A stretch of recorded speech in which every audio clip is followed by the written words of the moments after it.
ప్రియులైన మీ అందరికీ యేసుక్రీస్తు ప్రభువారి పేరట వందనాలు తెలియజేస్తున్నానండి.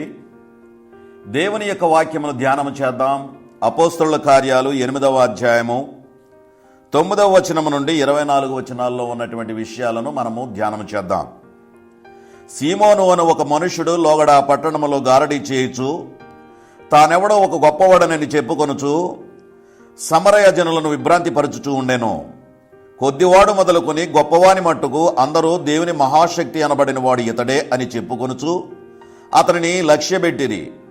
అతడు బహుకాలము గారడీ చేయుచు వారిని విభ్రాంతి పరచునందున వారు అతనిని లక్ష్యబెట్టిరి. ప్రియమైన వారలారా, గారడీ సీమోను. సీమోనులు చాలామంది ఉన్నారు. ఇక్కడ ఉన్నటువంటి సీమోను ఎవరంటే గారడీ సీమోను. ఈ గారడీ సీమోను గురించి చూస్తే ఇతను గారడీ విద్య చేస్తూ ఉన్నాడు. ఆ సమరయుల దగ్గర ఈ గారడీ విద్య చేసి అక్కడ ఉన్నటువంటి జనాన్ని భయభ్రాంతులు చేసి, అంటే ఇతను దైవశక్తి గలవాడన్నట్టుగా వారు అనుకునే రీతిగా ఇతను అక్కడ ప్రవర్తిస్తూ ఉన్నాడు. ఇది ఇక్కడ మనకు వాక్యంలో కనబడతా ఉంది. అంటే ఎటువంటి స్థితి అంటే ఇది ఉన్నది లేనట్టుగా, లేనిది ఉన్నట్టుగా, తనకు కావలసినది వారి దగ్గర నుంచి రాబట్టుకునేలాగా మాయమాటలు చెప్పి మాయకార్యాలు చేసి ఆ విధంగా వారిని భయభ్రాంతులు చేసి, నీకు అది ఉంది, ఇది చేస్తే పోతుంది, నీకు ఇది ఉంది, అది చేస్తే పోతుంది, ఇటువంటి మాటలు చెప్పి అక్కడ ఉన్నటువంటి ఆ ప్రజలను భయభ్రాంతులు చేస్తూ ఉన్నాడు. అంతేకాదు, ఇతను దైవశక్తి గలవాడు, దైవశక్తి ఇతను యందు ఉంది కాబట్టే ఇతను ఇలా చేయగలుగుతున్నాడని చెప్పేసి వాళ్ళందరూ కూడా అక్కడ అతని మీద లక్ష్యం ఉంచారు. ఇటువంటి వారు చాలామందిని మనం చూస్తూ ఉంటాం. దాని బారిన బయట కూడా చాలామంది అనేక విధాలుగా వారికి ఉన్నటువంటి ధనాన్ని వ్యయం చేసి వారి కోసం వెచ్చించి మరి చతికిలు పడిపోయినటువంటి వారుగా, మోసపోయినటువంటి వారుగా కూడా మనం కొంతమందిని చూస్తూ ఉంటాం. ఆ ప్రకారముగానే అక్కడ ఉన్నటువంటి ప్రజలు, ఆ సమరయ జనాంగం ఈ యొక్క గారడీ సీమోనుకు భయపడి బ్రతుకుతున్నారు. అంతేకాదు, గారడీ సీమోను అంటేనే ఇక దేవుడితో సమానం అన్నట్టుగా ఉన్నారు. అయితే అక్కడ ఉన్నటువంటి పిలుపు గారు ఒక పని చేస్తున్నారు. ఇక్కడ చూడండి 12వ వచనంలో, అయితే పిలుపు దేవుని రాజ్యమును గూర్చియు యేసుక్రీస్తు నామమును గూర్చియు సువార్త ప్రకటించుచు ఉండగా వారతను నమ్మి పురుషులను స్త్రీలను బాప్తిస్మము పొందిరి. ఇక్కడ చూడండి, గారడీ విద్య చేసేవాడు ఒకడు, పరిశుద్ధాత్మ కార్యము చేసేవాడు ఒకడు. పిలుపు పరిశుద్ధాత్మతో కార్యము చేస్తూ ఉన్నాడు. పరిశుద్ధాత్మ ప్రేరణ ద్వారా అనేక మందిని రక్షించాలని, ప్రభువు చెప్పిన రీతిగా వారిని ప్రతి ఒక్కరిని కూడా నిత్య జీవం వైపు నడిపించాలని ఆయన కూడా మరి పరిశుద్ధాత్మ ద్వారా అనేక అద్భుతాలు చేస్తూ ఉంటుండగా ఆయన సువార్తను నమ్మి ఆయన యందు విశ్వసించి అక్కడ ఉన్నటువంటి వారు కూడా మరి పిలుపు మాటలకు లోబడి అక్కడ చాలామంది బాప్తిసం తీసుకున్నారు. యేసుక్రీస్తు ప్రభువును రక్షకుడుగా అంగీకరించారు. అంటే చెప్పుకోవాల్సి వస్తే అక్కడ ఉన్నటువంటి గారడీ సీమోను కంటే అక్కడ పిలుపు యొక్క పరిశుద్ధాత్మ శక్తి అక్కడ బాగా కనబడుతుంది. గమనించండి, ఇది చూశాడు ఆ యొక్క గారడీ సీమోను. పిలుపు చేస్తున్నటువంటి ఈ కార్యాన్ని చూశాడు గారడీ సీమోను. అక్కడ వాళ్ళందరూ కూడా బాప్తిసం పొందేట విధానం చూశాడు గారడీ సీమోను. అయితే అతను కూడా బాప్తిసం తీసుకోవాలనుకున్నాడు. అందుకే ఇక్కడ చూడండి, ఇక్కడ చూస్తే అప్పుడు సీమోను కూడా నమ్మి బాప్తిస్మము పొంది పిలుపుని ఎడబాయకుండా ఉండి సూచక క్రియలను గొప్ప అద్భుతములు జరుగుడ చూచి విభ్రాంతి పొందెను. అవును కదా, ఏదో మాయమాటలు చెప్పి జిమ్మిక్కులు అవి చేసేది ఆ యొక్క గారడీ సీమోను డ్యూటీ. ఇక్కడేమిటి, పరిశుద్ధాత్మ ప్రేరణ ద్వారా దేనిని ఆశించకుండా ప్రభు వైపే చూస్తూ, ప్రభు పని చేస్తూ, ప్రభుకు మహిమార్థముగా చేస్తున్నటువంటి పిలుపు అక్కడ ఉన్నటువంటి ఆ కార్యాలు చూస్తూ ఉన్నప్పుడు ఈ యొక్క గారడీ సీమోను విభ్రాంతి నొందాడు. ప్రియులారా, అరే చాలా ఇదైపోయాడు అనమాట.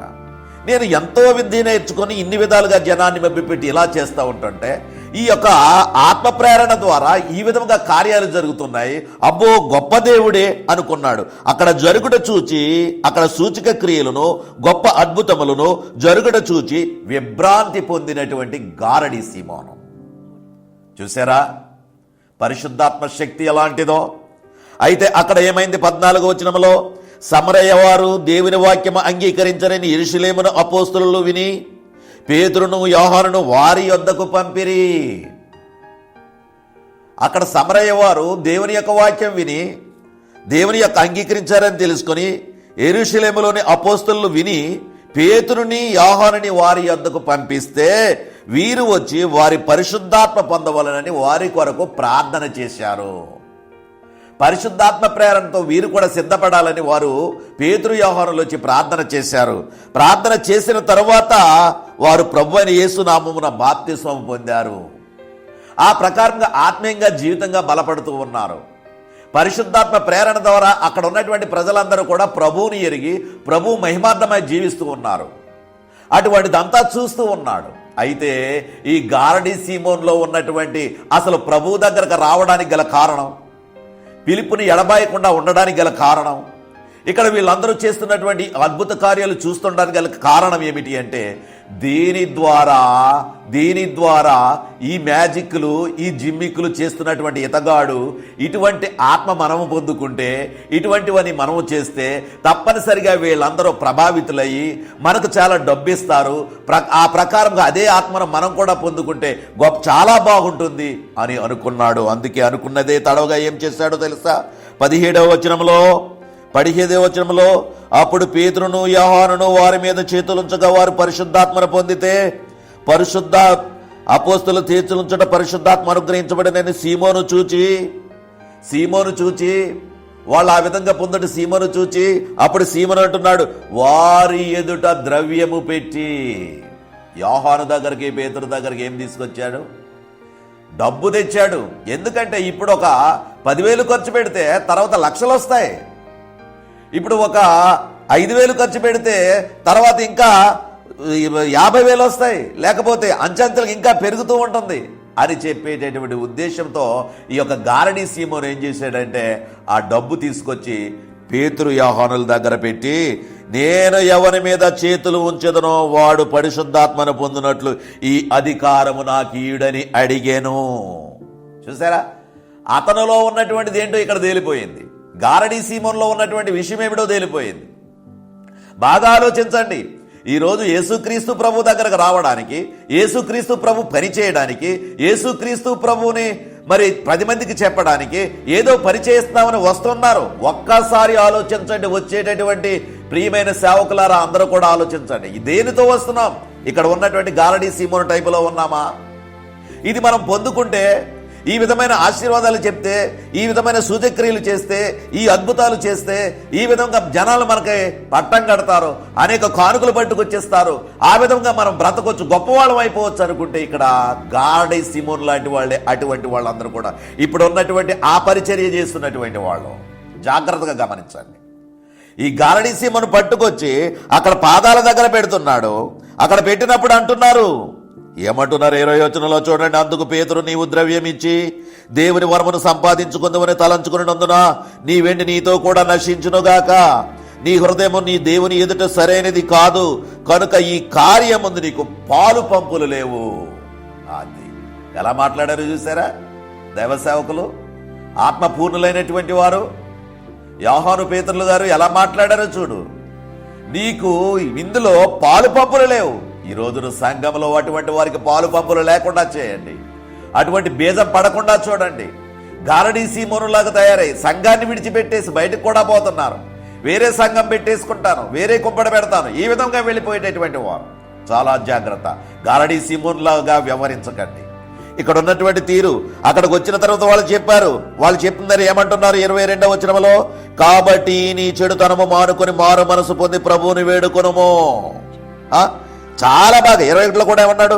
నీ హృదయము దేవుని ఎదుట సరైనది కాదు గనుక ఈ కార్యముందు నీకు పాలు పంపులు లేవు అని చెప్పి, కాబట్టి ఈ నీ చెడుతనమును మానుకొని మారు మనసు పొంది ప్రభువుని వేడుకో. వాళ్ళు కూడా ఏమన్నారా?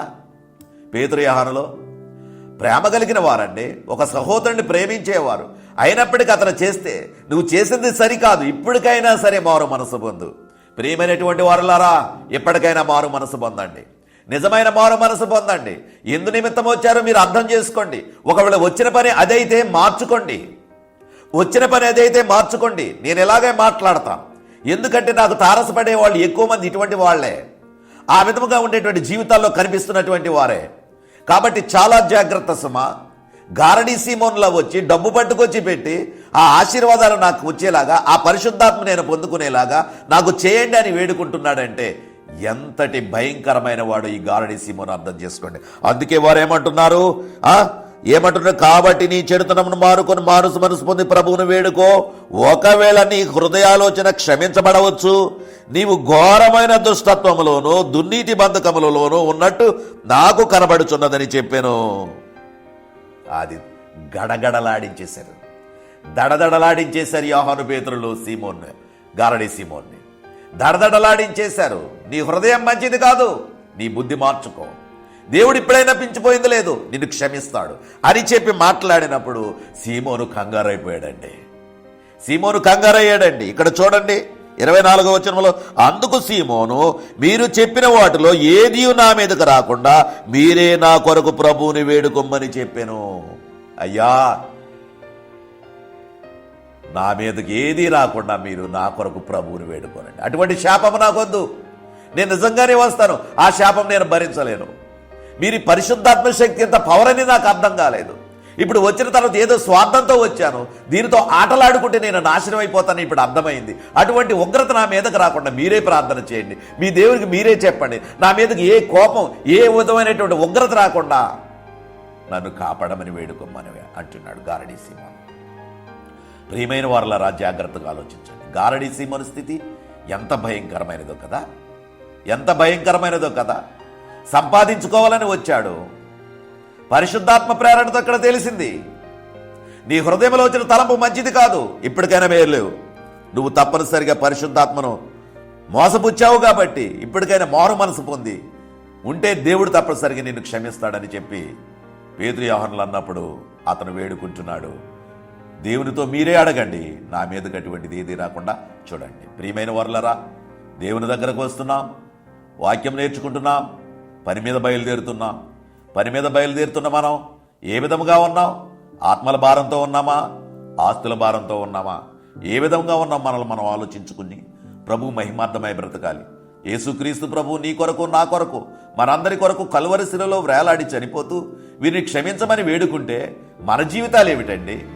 మన జీవితాలు ఏమిటండి? ఈ విధముగా వెళ్తూ అందరినీ మోసం చేస్తూ ఏదో సంపాదించుకోవాలని ఇదే మార్గాన్ని ఎంచుకొని మనం ముందుకు వెళ్ళడం దేవుడు ఎంత కోపంగా ఉన్నాడో, ఎంత ఉగ్రతగా ఉన్నాడో ఒక్కసారి ఆలోచించండి. కాబట్టి దేవుని ఉగ్రతకు బలి కాకుండా ప్రభు అయిన యేసుక్రీస్తు ప్రేమను మనం అర్థం చేసుకొని అందరం కూడా విధేయులమై పరలోకానికి వెళ్ళడానికి మనం సిద్ధపడతాం. అట్టి కృప దేవుడు మీ అందరికీ అనుగ్రహించునుగాక. ప్రార్థన చేసుకుందాం. ప్రేమగల తండ్రి, కృపగలిగిన ప్రభువా, మీ ఘనమైన నామానికి స్తుతులు స్తోత్రాలు చెల్లిస్తున్నాం. ఇదిగో ప్రభువా, గారడీ సీమోను స్థితిని చూశాం. అవునయ్యా, అటువంటి స్థితిలో ఇంకా ఎవరైనా ఉంటే ఆ స్థితి నుండి బయటపడి యథార్థంగా నీ దగ్గరకు వచ్చి ప్రభువా ఆత్మను పొందుకొని ఆత్మ సంబంధంగా జీవిస్తూ పరలోకానికి వారసులు కావడానికి ప్రతి బిడ్డను కూడా సిద్ధము చేయమని మా ప్రభువును రక్షకుడునైనా యేసుక్రీస్తు వారి పరిశుద్ధమైన నామమును బట్టి ప్రార్థన చేయించు వేడుకొనుచున్నాం మా పరమ తండ్రి. ఆమేన్. అందరికీ వందనాలండి. God bless you all.